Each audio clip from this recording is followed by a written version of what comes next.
Hey there team, and welcome to Silmarillion. Total War here. This is a battle. Oh, it's not the battle I thought it was. Okay, cool. This is a battle JMonster sent over to me. So we've got him alongside Scouts and Urukai. Yeah, so this would have been one of the battles played on Scouts stream. I think he's streaming, what is it today? Is it day the 5th? I think today's 4th. I can't see the date here. Yeah. Oh, well, he'll be streaming again sometime soon. They're a lot of fun. If anybody is interested in Silmarillion Total War, then they're definitely something to check out. He's got Doriath here, who is, as I say, they're in the running for being my favorite faction. I could not really say it's between them and Assyrian, but probably Doriath. He's got his Marksman of Regian there, backed up by some Warriors of Regian. So nice two-handed axes there. In front of them, the Spear Host of the Girdle with their little javelins. Axe Guard of Regian. We've got the Mounted Company of Regian there. They just seem to be some heavy cavaliers, probably some melee cavalry, I think, because I'm not seeing them carrying any lances. And the Marksman of Regian there. That looks like the detachment size, 85. So yeah, that's definitely a detachment size. Axe Guard there. And, oh, nope, I think that's the normal size. I think the detachment's maybe about 50 something. So he's setting himself up. He's got a little more Spear Host there. And Shield Bearers. And I love these guys. Massive, I don't want to call these, maces, Morning Stars, I don't know. Like two-handed Morning Stars. But yeah, and then the General there, who's, I think he's probably one of my favorite looking generals in any medieval mod. So he's pretty cool looking. Then zooming on over here, we'll look at Scout, who has gathered his boys up quite nice and tight. So he's Feanor. He's got his Otorn Maitimo there. Really beautiful bodyguard, sword and shield boys. Archers of Amrod, yep. Requeni, Magloro. Some knights. Mounted Company of Curafin. Huntsmen, some humans here, 2 huntsmen of Thargelion, 2 defenders of Aglon, 3 footmen of Amras, double stalkers, and some rangers of Hellevorn on the right. A lot of humans, but a lot of real supreme Noldor skill to carry him through. And another Feanor here. So we've got the defenders of the defenders of Aglon, archers of Amrod, footmen of Amras. More rangers, defenders, stalkers, some mounted company of Curafin, and the mounted company of Kelagorm. Some more knights and a mounted company of Curafin right there. So, this is a pretty tight little map here. These buildings are definitely not going to be too fun to muck about with Cav. It'll definitely, if the Feanor infantry can get themselves nestled in here and fight amongst this town without getting shot to pieces, that could be good. But they really want to use their cavalry, so if they can push up into this open field, that would be amazing. As for JMonster, I really think Doriath has got the ability to stand alone, but if JMonster ends up getting rushed 2v1, he's going to have to be careful. But his enemy really has quite a tough... He's got to come all the way... Oh, no, he could spawn his army up here. This is definitely where you'd want to do it, just to make sure you don't get stuck. That's quite cool, actually. You'd even make a little siege out of this, really. Just defending here. And, oh god damn, this would be unpleasant to climb up. But yeah, and just sort of defending this little hollow. So yeah, if his attacker is smart, well, if his opponent is smart, he should deploy up here. Because that really lessens the ability. But JMonster is deployed all the way back there, so it won't be too much of an issue. We've got 2 black factions and 1 brown. So I think the black is... the big boys, Angband, and then the brown is the Dominion. Oh, good. That is us finished there. Let's go to 1 times speed. Make sure that we're not 0.1. First opponent here is Umad. So he's got a Spear Host and Spear Guard of the Iron Crown, 2 Spear Guard of the Iron Crown, Wretches of Angband. I never really take the Wretches. Like, this is kind of weird because I'm a massive fan of the Orc fodder from Reforged, and the Wretches are basically Orc fodder. But yeah, I don't know. Just don't really take them when I play as Angband. He's got his crossbowmen behind them. Some Balrogs taken today. Some of these Ironshod Ravagers. Nice AP strike boys. Bulldogs there of Angband.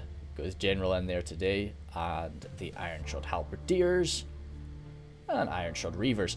If these Halberdiers get lined up nicely, they can hold the line against even the very skilled Noldor. They'll suffer for it, but they can do it. And the Guardians of the Iron Crown are back here. So Umad's gone for a lot of numbers, but as Angband does, he's got quite a lot of big boys. He's only got one unit of trolls there, but he's got the Balrogs and the Uroloki as well. So that could be enough.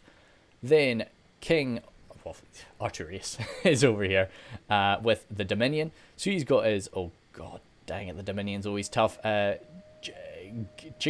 Jigscar Chosen. Some Chosen up there. Really the only quality infantry that the Dominion get. Whenever I do play as the Dominion, I grab a lot of these guys because I like a nice solid infantry line. The Wolfborn are behind them. Of course, the Wargs being heavily invested in, as they should be for the Dominion. Luxcara Zag Google Lab. Some more of them. Some more Wolfborn. And yes, anything else? Yeah, Hishbukraz Zag. Yeah, some more missile cav. Looks like they're going to be javelins. And some Ash Priests here. Really love the Ash Priests. I think they're really solid in melee. And yeah, love the little painted faces. Then behind them, some Howlers, lots of Howlers. Howlers are awesome. They're locked morale. They'll never really rack up too many kills, but they'll just sit there and just die for you with their little 2 axes. But you can shoot them down like nobody's business because they don't even have a shield like the Wretches do. Then Scarhigh Longfangs in the back. So yeah, really heaps of numbers. So if he's able to bring these numbers in behind Umad's phalanx, if Umad is able to form his phalanx properly, this could work.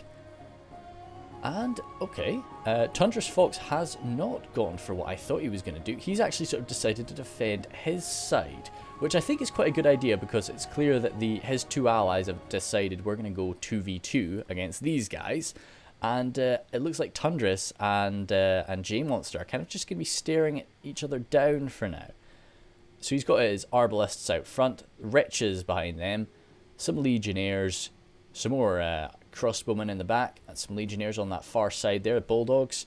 No doubt got some units hiding in these forests, but he does have the Balrogs. General in amongst the Balrogs. I understand why people do this now, because that makes that general now has about as many hit points as a Balrog does. So yeah, I do get it. It confused me for a while.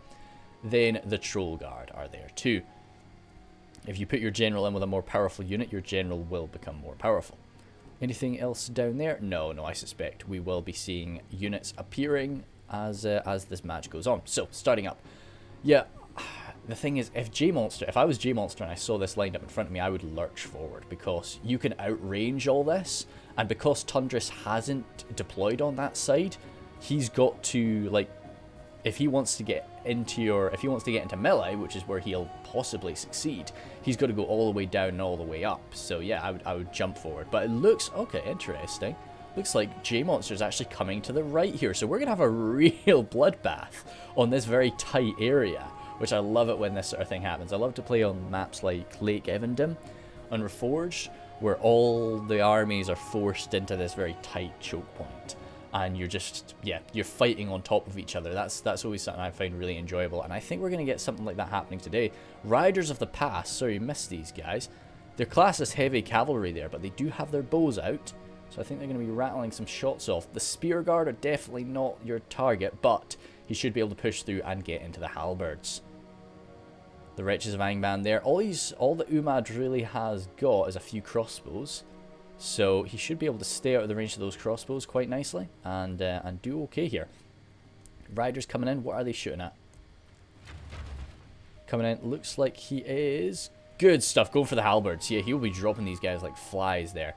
And he's coming with some mounted company of Currafin. Yeah, so Umad is not going to be in a lovely place here. As his most powerful, arguably one of his most important, not most powerful, but most important units in my mind, it just receives a lot of fire. Already taken down to 183 from 203. Those Uroloki, yeah, I'd probably give a quick blast to the Mounted Company of Curufin. The fire from the Uroloki is really not going to be as effective as we saw it in that 1v1, because the heavy armor of the Feanor boys, even these light cavalry archers, are quite heavily armored. The men of well, the Elves of Feanor, of course, really adoring their smithing, as all Noldor do. Yeah, a lot of shooting coming into the halberds. He's just not able to keep these guys safe enough right now, up against all of this fire. I think we're really... Yeah, but at the end of the day, orcs are made to lose people. We've got this little place that you could run around the back. It's quite a long way though, but we have got a lot of wargs and a lot of cavalry. It looks like JMonster might be about to do that, actually. That could be kind of funny. But I'm kind of looking forward to all the fighting being contained to this area. As I say, this is just fun for me. But all of this cav is kind of going to be trapped. No, the Wretches of Angband, to be honest, I'd be tempted for a charge against them, but with all of these heavy units in the back, it's just not a good idea.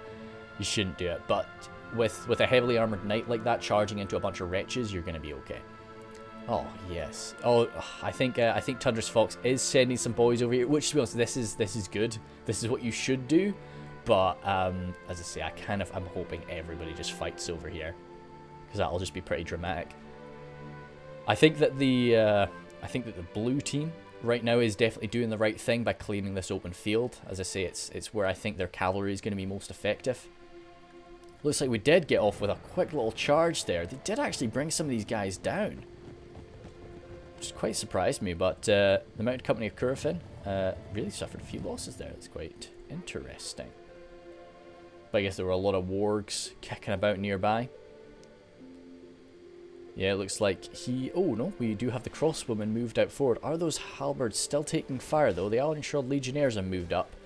Yeah, okay, cool. So the Ironshroud Legionnaires are not quite as attractive a target, I feel. They do have those little shields, which is going to be keeping them a bit safer. But still, you don't want to see them getting shot like this. I'd really be tempted to come forward just a little bit closer to get shots into the halberds. But if you do that, of course, you're going to receive crossbow fire, which is definitely a good idea that so many crossbows have been brought up into this fight against Feanor. Another quick charge there from Scout, but this, to be honest, I thought that this would be a good idea, but it's not. It's not proving to be cost effective. Yeah, so I would have made the same mistake, really. Those wretches just haven't really suffered as many casualties as I expected them to. And it's just not turned out too great. But still, it's kept them pestered and kept them on their toes. Some of these spear guard dropped there, but this is what you want, really. You never really want to see your top quality troops go down, but if somebody's going to be taking an arrow to the face, you'd really want it to be these heavily armored, nicely shielded spearmen. A lot more fire. Yeah, coming into the Ironshroud Reavers again. Looks like a few of them are trying to get into the crossbows, or they're dotted around there. Not Heshbrekaz, sorry. Chagskara chosen there, taking a bit of fire, but once again, they're really the guys that you want to get shot at. Tundras has sent quite a lot of guys over. Let's go and see what he's got. He's got his... I definitely saw some wargs heading on over. 2 units of these wolf riders. The Uroloki are by themselves. I would be really tempted to get a unit of knights over, but I know he'd get the wolf riders in support. What else? Some Wretches of Angband standing by here. Maybe just getting ready to block up so that if cavalry tries to come running. Yeah, oh, that's smart. That's really cool from Tundris. So even if all of these wolf riders, the Uroloki, all die out there, it still stops the blue guys pushing cavalry up through here and flanking around. And at the end of the day, all he's losing from the front line are 2 wretches. And with such a small combat width, 2 wretches are not going to be enough to really change the tide of battle. Nothing over there. I thought I saw a unit, but no. There's all these scouts of Thargelion and such. I would be really tempted to sort of pop some of them forward and just get a volley from javelins into something. Definitely not the wretches. Maybe, I guess if you tried to do that, they'd charge out with the wargs. Let's zoom on in a minute. See how these front lines have sort of developed. Of course, this village is kind of a natural block. Well, it's man-made block, not really a natural block. But it looks like the red guys, the evil team today, are moving forward. And it is going to be closing the distance quite quickly, because these guys were very close to begin with. And the elves are trying to use up what they've got left of their ammunition. Pulling back the archers, definitely don't want to get them caught up. Not amongst the guardians of the Iron Crown. With their little maces. Letting the humans charge up forward. They're expendable. It pains me to say that, but they are expendable. Riders of the Past maybe getting caught by some wretches. The Archers of Amrod would tear through the wretches in melee. Yep, no, it looks like Scout's been caught sleeping here, probably dealing with the rest of his front line.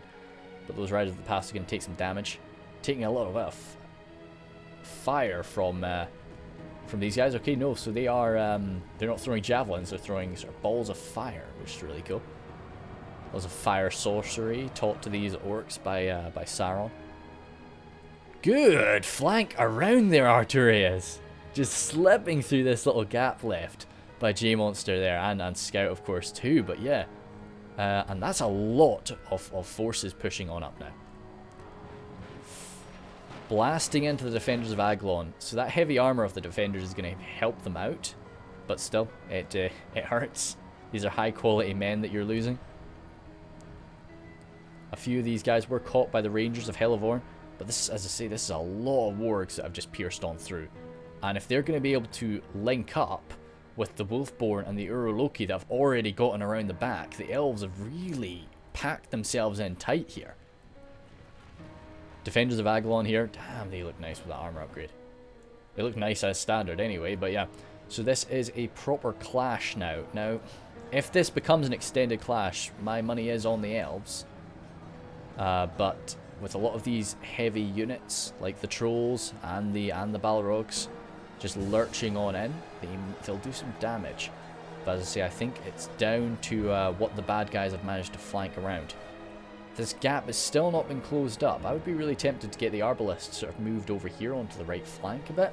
But I think in this circumstance, you just want to get them firing. I think the Balrogs might be actually on a flanking move right now. All the way across the front line. Let's see how general thickness is going. This is what you'd always expect. So many javelins coming from the human warriors. The Rangers of Hellevorn, of course, wanting to get all of their javelins used up, and then they'll be thrown into melee. A lot of the high damage arrow fire coming in from the Marksmen of Rhegium. Very accurate elven archers, of course. The Balrogs of Angband getting thrown on in, which I think is a good shout. You need to get all of your elites up there fighting this front line. Oh, Uroloki getting perfect fire there. Yeah, that's some great stuff. Possibly getting a bit of friendly fire, but supporting the Balrogs. So yeah, this is some... Oh, damn. I'm just very concerned that one of these Balrogs is going to catch that. But of course, this is not the instant kill fire like the Witchers. This just does damage based on your armor, so the Balrogs' heavy armor should help them out, even if they do receive a bit of friendly fire. But is this both units of Balrogs, or is this just one unit? I think this is just Umad's unit there. But no, they will just be splitting open that right flank. Hishberkrah's Howlers coming on in now. As I say, you can't really expect them to get too many kills, but if they just try to jump on up and protect the Balrogs a little bit, that could be enough. Just take hits for them from these heavy sword masters. And I really expected this front line to be held very nicely by the elves, but the Archers of Amrod have been sent on in there out of ammunition, but they will hold very, very well, as most elven archers do, but especially the Feanor archers. But over here, good charge. Uroloki have been sent on into melee now too, out of ammunition from Umad. What we got in the back lines? Oh gosh, a lot of dead wargs is what we've got, as some cavalry engagement has been occurring here. You really don't want to be messing with the Feanor Cav, and now that the front line has really been engaged properly and the cavalry Feanor has not been able to be used, they're going to be able to come and just deal with these Wolf Riders who have been pulled back, and it looks like that flanking force was absolutely eviscerated by the Riders of Rhegion. Yeah, you're seeing a few of them split open there, but probably some support from Feanor, of course, as well. What we got going over here? Some Wolfborn still standing, coming around that side that we mentioned earlier. But see, this is really where the battle, well, this is where the fight really is. Everything else is just sort of a bit of a skirmish. So it may not be looking too great for the orcs elsewhere, but on this front line, things are going quite well. They've been able to get their halberds down properly. That's quite a nice shot. Let's see if we can do something with that. Maybe again, because I like the river in the background. Oh, that's cool. Yeah, let's do something with that. Oh, nice. But yeah, even the Otter and my Teemo are suffering there. Oh, that's a big break from the wretches. That's almost a full unit of wretches just broken there. And that's really, they're going to provide a bit, well, they're going to cause a lot of chaos as they run back through the lines. And that's going to leave these Guardians and Spear Guard, both of the Iron Crown, without their defensive fodder around them. These Balrogs are dropping like flies now as the Warriors of Region and these heavy Macemen have come forward. These Macemen are a perfect opponent to come crashing into the Balrogs with. Yes, see, this is the more... yeah, this is definitely sort of the best place to put them. It'd be nice to sort of get them a little bit further over, but it's a bit too dangerous. Oh my goodness me, 171 Legionnaires just broken off there. And that is going to... Oh, what's going on with the minimap there? There we go, okay. I just got a bit confused. Oh, that's not the best. I think I've maybe messed up the minimap today. Oh well, we'll do our best with it. So, that's given a lot of freedom to these shield bearers who can now start to flank around. Gives the crossbowmen a perfect shot on them as they do that, but if you can silence those crossbows anytime soon, that'd be nice. Marksmen coming on forward now to launch themselves into melee. These wargs have had to be chucked on in, but with a few no, it's all axe guard here, but still, they will get cut down quite quickly. These howlers, as I say, they'll be fighting till the very end. You're not going to be having them run away like the wretches, or the legionnaires as we've seen before. But as I say, where these halberdiers are still set up nicely, they're doing some good damage. Over on the far side, looks we've got a bit of a push here from some of these long fangs. What we actually killed to death. The elves have suffered a lot more casualties than the orcs, but keep in mind the orcs have lost their Balrogs. They've lost a lot of their Urloki.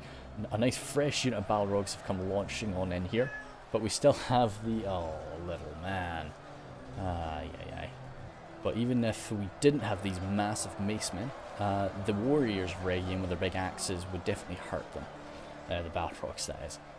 Some Wolfborn trying to pierce on through, to try and flank around JMonster's line, but they're getting hurt by the Spearhosts. The Spearhosts are actually not stabbing away at them. They're just being able to run on through without being attacked too much. But still, there is cavalry, the Mounted Company of Region there. And, some stalkers here, actually, that have been held back. They're out of ammunition, though. They probably routed from the fight. Looks like these Urloki have been going toe-to-toe with the Requeni and the Mounted Company of Killigorn. Killigorn? Yes. And, but a few more charges, they should be finished. And even if the front line does vanish, that still leaves the Elves of Feanor with their cavalry. And as long as the orcs have used up a lot of their actual cavalry killing power, that could be enough. The spear host of the Girdle, are trying to catch these Wolfborn. The Wolfborn are going to be pushing through that. Actually, no, wow, that was a good catch. And there's another spear host coming in there too. That was an amazing catch. I thought they were going to slip on through there by Artorias, but no, they have been grabbed. And because that would have been brutal to the center of this line, but it looks like Umad is doing his push himself. Oh wait, they have managed to carry their push on through.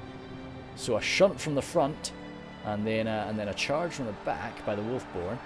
This front line is going to be collapsing, I'd say, from that. Yeah, I think my mini-map is just absolutely goofed right now, so we're just going to leave it at that. The Otorn are still alive, and just dealing with some of these Ironshod Ravagers. While on the left, JMonster continues to sort of battle against Balrogs. Taking some fire, though, from crossbows, who have having to... Oh, these are the hunters. Hishperkrat's hunters. So yeah, that's fine, really. When the enemy is in a blob like this, it's of course never really fun to fire up and over, but I think he just wants to put ammunition down range, and as I say, when the enemy's in this sort of formation, you can't really miss. You can get a lot of friendly fire though. He has actually scored quite a lot of friendly fire against those Legionnaires, and of course when you're scoring friendly fire like that, it's coming into your allies' backs, so their shield isn't coming into play, which is a bit of a nuisance for them. This Uroloki is still actually... Whoa! Bit absent-minded there, but their Quenny should be able to deal with this this Uroloki in one final charge. And that'll be done. Good stuff. So, we've still got some cav remaining. Riders of the Past there, no doubt out of ammunition by now, but still. We've seen this happen time and time again, you know, just Cavaliers, even if they're out of ammunition or whatever, they can charge in and out in the later stages of the game. Scout has got his knights forward, just trying to answer some of these Wolfborn who are continuing to just wreak havoc along the line. The Balrogs trying to stay out of the way of the things that can kill them. It's a very sound strategy. If I was Tundris by now, I would be bringing good. He is. I would say I'd be bringing my my riches into action. Oh no, he's not. He's still got them there. It'll be interesting to see if it comes down to what those final 2 units of riches can do. But if they really are vastly outnumbering the enemy, maybe they can still win. But still, what we got here? The Spear Guard of the Iron Crown. Able to do some good work. What else? The crossbowmen have had to be thrown into the fight. That's not a good sign. So, an almost fresh unit of Iron Shield Legionnaires being held back. Alongside the Wretches to keep them safe. Actually, that's... no, that's the same unit of Legionnaires. Tundris Fox just still has fresh units to give to the fight, whereas the Elves have not had any fresh units to throw in for quite some time now. It's showing the numbers advantage that the Orcs just have. But JMonster is kind of cool, so JMonster really is just focusing on both flanks and leaving the Feanor men and Elves to hold the centre. But I think the centre is where we're about to have a break. But even if there is a break, perhaps Scout can use that with his cavalry. There is some Axe Guard here to hold the centre together, and it looks like these spear hosts of the Girdle are coming forward now that there's no cavalry to chase around. Yeah, see, this is the part now that you've saying that. Yeah, I don't know, man. Looks like JMonster is going to come in and stop this. Definitely would be a nice point blank shot, but no. I would have definitely wanted to get my guys there though. It was a very tempting position to put them. Apart from that, Legionnaires, defeat is almost certain there. We do have them mixed in with the Spear Guard though. Very stubborn Spear Guard. Oh, this guy's just standing up on his horse. It's quite cool to see. Just gets a bit more range with his sword. The Requeni getting caught up by some halberds. I'd say if I had this cavalry, I would hold it back, and just it sounds terrible, but just because your front line's gonna fall. But if your front line falls and you still have cavalry to play with, and the enemy is just so low on numbers and so low on things to counter your cavalry with, you can come in and out, you can blast them with charges and really tear them apart. The Chosen there, catching up with some of these mounted company. Bulldogs are still alive, which is good to see, but they've been fighting a lot of the Doriath forces and a lot of humans, so it's nothing majorly challenging for them over there. I guess that if they have occasionally taken on one of the defenders of Agalon, or Agalon. Scarhigh Longfangs, still around. Let's go up to 1x speed. I think we're safe to do that now. Since everything has been much more compact, I've not had to jump around the map as much. Yeah, you can see from the minimap the Wretches have come on in now. This is definitely what I would be wanting to do, because at this late stage in the battle, if the Elves did decide to run their cavalry all the way around, I think this frontline fight would be over, and also the Elves would be exhausted by the time they did get around. So just bringing the Wretches on in now is good, because 2 fresh units of well, that's 500 Wretches that could just be thrown on into the fight at this late stage, and I think that could be really powerful. Chosen here, looks like they sort of pushed on through, but now they're trying to just get around the flank. The orcs really need a break. They need something. They need all the humans to break, perhaps, but it just doesn't look like it's going to be happening.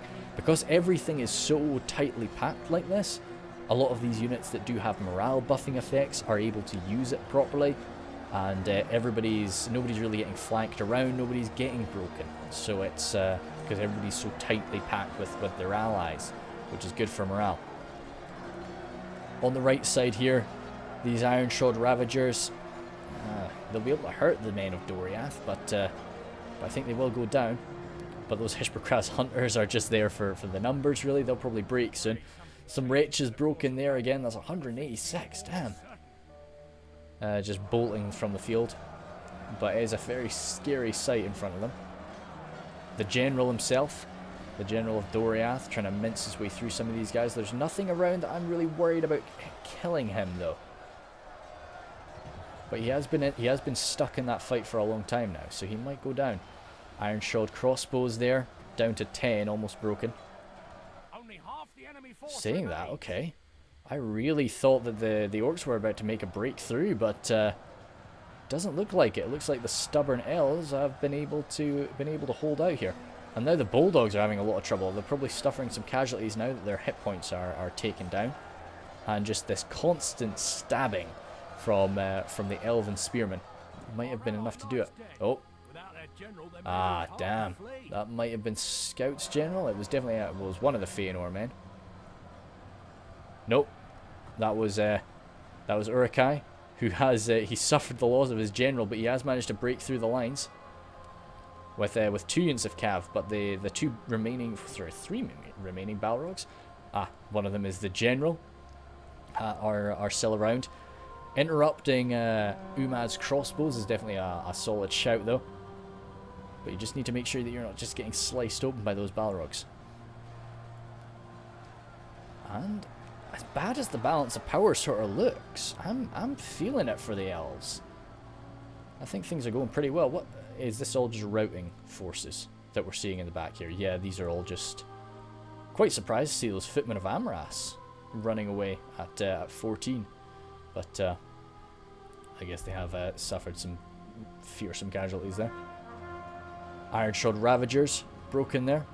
Even just having cavalry in the back is a bad thing for morale. Even if you're not really getting a great charge off, just being attacked in the back is damaging.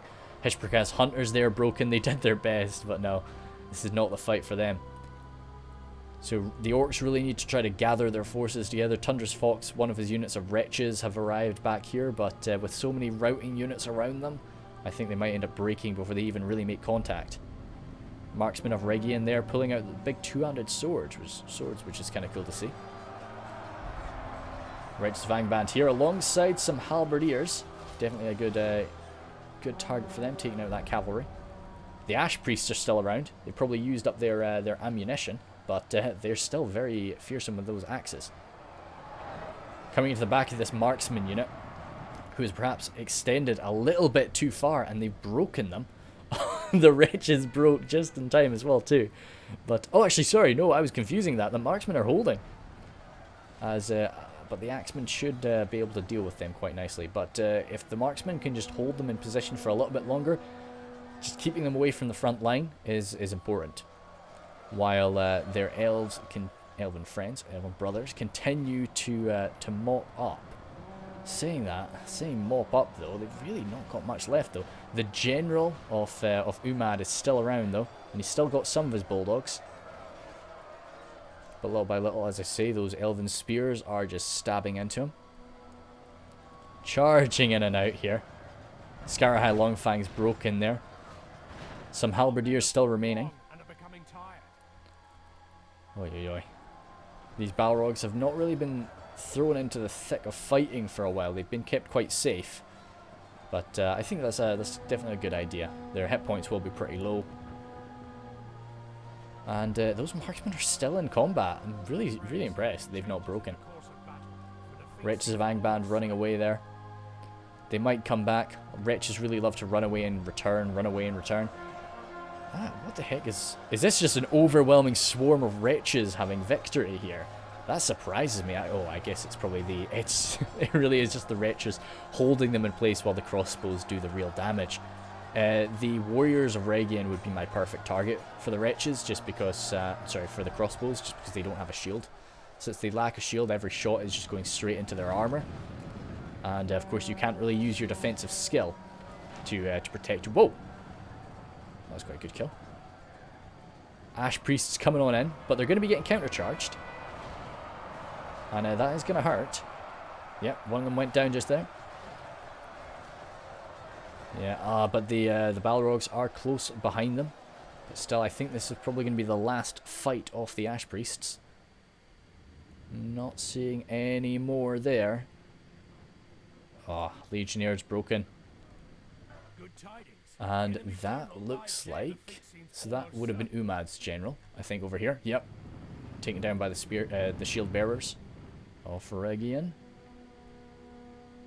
And... nice. Okay, cool. I'm going to be giving it to... I think this is the only real fight left. I'm going to be giving it to the Elves at this point.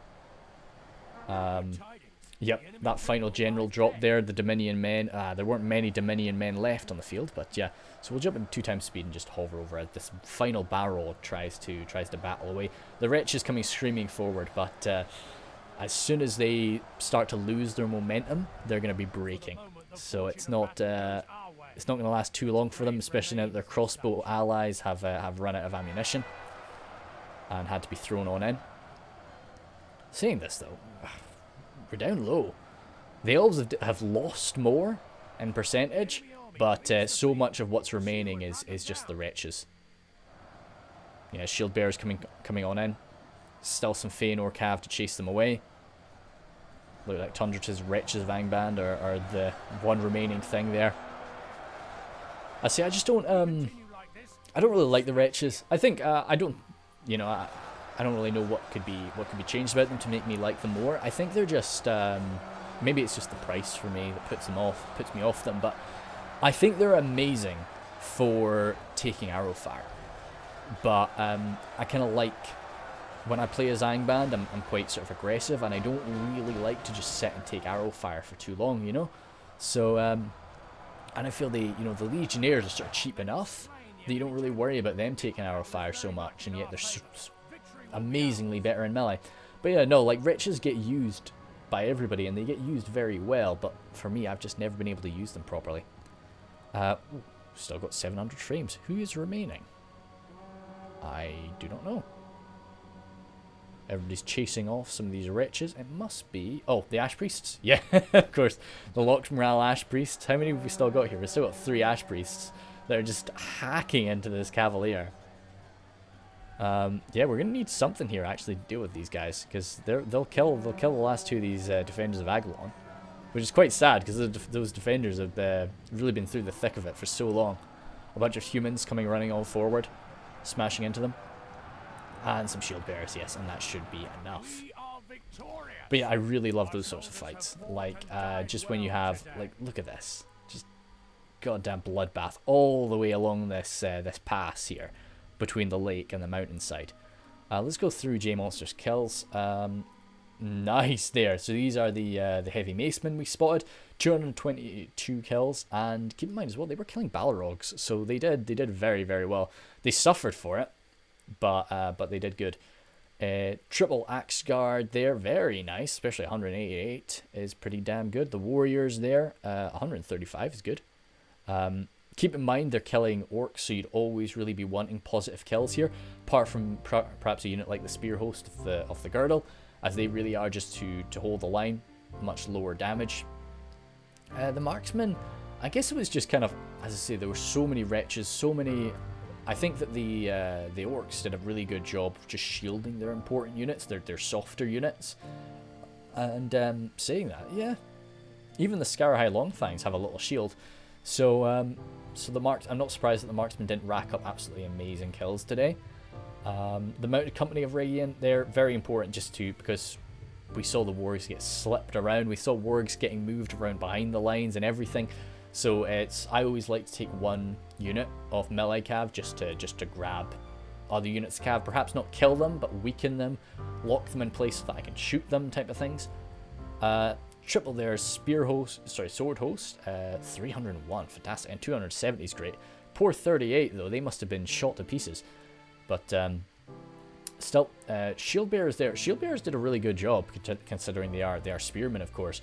And on that right flank, in terms of the elven right flank, you know, they were battling against the bulldogs for ages. It was and they were doing really well against the bulldogs too. So I quite enjoyed that. I think, yeah, you know, Scout launched himself in there. It sucks about the charges against the wretches, you know, and well, I was just raging on the wretches, and we saw how well they were actually taking those charges, you know, because I would have done the same thing. I would have definitely made that charge, but it just didn't really pull off too well, which was too bad. We didn't get to watch any of the charges. Maybe they weren't getting their lances down properly or something, but no, still. Then definitely a lot of cav for a tight engagement. Like, we don't know these maps well. Like, when we play Silmarillion, we just kind of, even though a lot of you know, the people that are playing these matches have like made these maps oftentimes in very sort of short order before they've actually been played, but we're still, not everybody's aware of like what they're jumping into. So but I think for the amount of cav they brought, they did pretty well with it. This is for both Urukai and Scouts. I think Horse Archers as well, great. Definitely good to target the Halberdiers. They were the prime target, I'd say. Everything else was kind of just a waste of ammunition when it comes to an orc, really. And yeah, so Urukai, same sort of sitch. I think that the javelins were used pretty damn well. It's good to use all of your javelins, but in that sort of scenario, you really would want to. It's quite cool to see the elves getting thrown on in first. Usually when you play as Feanor, it's the humans that take the brunt of the initial attack, then the elves come in. But since it was such a good opportunity to use every single one of your javelins, and basically all of the humans have javelins, it was a good idea to just keep the humans back, use up their javelins, and then get them stuck in to provide a bit more numbers. Well, a few more numbers.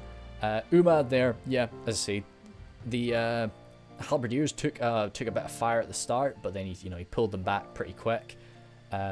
Good shots from the Uroloki, as always. But I think everybody's using Uroloki really well right now. I think they really are quite a power, and they don't feel as it doesn't feel as upsetting when the Witchers say blitz right across a line. It feels a bit more sort of satisfying because they're not just racking up those instant kills. It's I don't know, oops, sorry, banging my desk. But yeah, then Arturius, yeah, came in up behind Umad, supported him with his plebs. Umad actually outnumbered him, but I guess he had so many wargs. Yeah, it was a good push around the side. I really expected that to go a lot better. I was quite impressed that Arturius was able to sort of spot that gap, because I didn't, but no, he slipped on through, and it was just a case of, I guess the problem is that just allowed the forces of Feanor a chance to use their cavalry again. So that was a bit of a shame, but good spot either way, and yeah, just good use of all of his plebs to support the more heavily armored, more kind of, because this was a battle in my mind. This is a battle where Angband shines a lot more, because I think in siege atmospheres and these more organized fights, Angband generally will do better than the Dominion. So, but the Dominion's kind of more fanatic warriors, especially the Howlers coming in with their locked morale. They, when the wretches run away, the Howlers won't. They'll stay. So that was nice. They'll only rack up maybe 4 kills, but they'll stay. And they'll back up the more important units of Angband, the Halberdiers and such. Then Tundras there, I say I really liked what he did with his 2 units of wretches at the end. It was unfortunate that they couldn't be... they came in, they defended that unit of crossbows until it used up all of its ammunition, so they did really play quite an important part. But just having them there, and I think he moved them back at the right time, so that was quite cool. I was really glad he came around to this side. I was hoping he would, but I wouldn't. If I was him, I would have deployed up on this side of the ridge, and probably had a 1v1 against JMonster. But I'm really glad that we ended up with that really messy 3v3. They're always a lot of fun to watch. But anyway, love Silmarillion. So if anybody's got any more of that, please send it on my way. But yeah, thanks much. See you guys later.